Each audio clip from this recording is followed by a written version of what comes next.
And finally, our last topic for the night is polyprotic acids. So polyprotic acids, these were kind of alluded to on that first quiz. Let's take a look at the name real quick. So poly means many. Anytime we have something that has a poly in front of it, like a polymer or a polyatomic ion, that means there's multiple things. A protic then just means a proton. So polyprotic, protons would be H+. Polyprotic acid then would be an acid that has multiple protons. So an example of that would be sulfuric acid, which has H2, or carbonic acid, which also has H2. Those would both be polyprotic acids.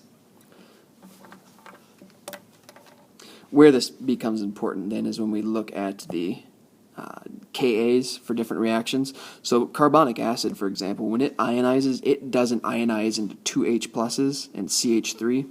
So what a normal thought would be that carbonic acid would go from H2 and produce two H pluses and CO3 2 minus, but it doesn't occur like that. It actually goes piecemeal. So the first thing that H2CO3 carbonic acid is going to do is it's going to lose its first H plus and make H plus and HCO3 minus. So it loses only one hydrogen.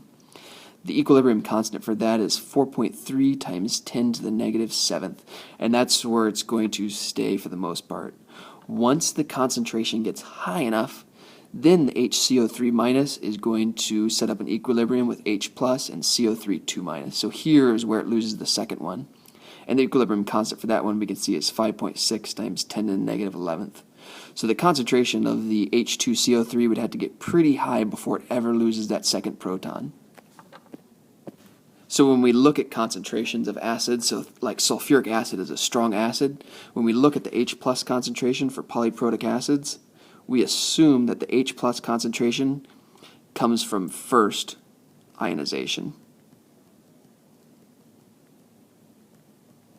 So like if we're told, for example, that a carbonic acid has an H plus concentration of, we'll say, 0.5 molar, that 0.5 molar, so that 0.5 moles of H plus per liter came from this ionization right here. We're going to assume that none of it came from the second ionization, that all that's going to be in there is going to be this particular reaction. In order to get to this point right here, you have to have a pretty high concentration of this guy.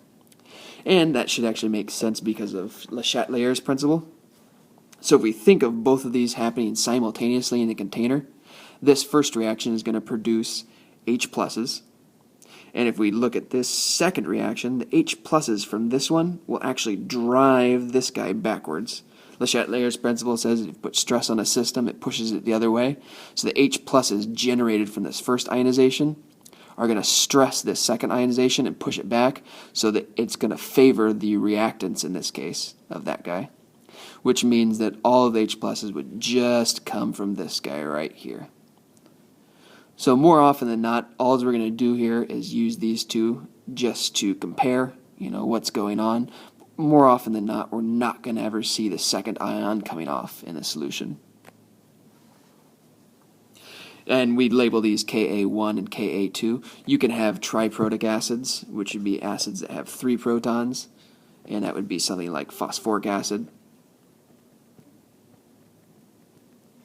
And so phosphoric acid would first lose H plus and turn into H2PO4 minus, and then that H2PO4 minus would ionize, now these are equilibrium, to produce H plus HPO4 2 minus, and then finally that HPO4 2 minus would ionize to produce the last H plus and PO4 3 minus.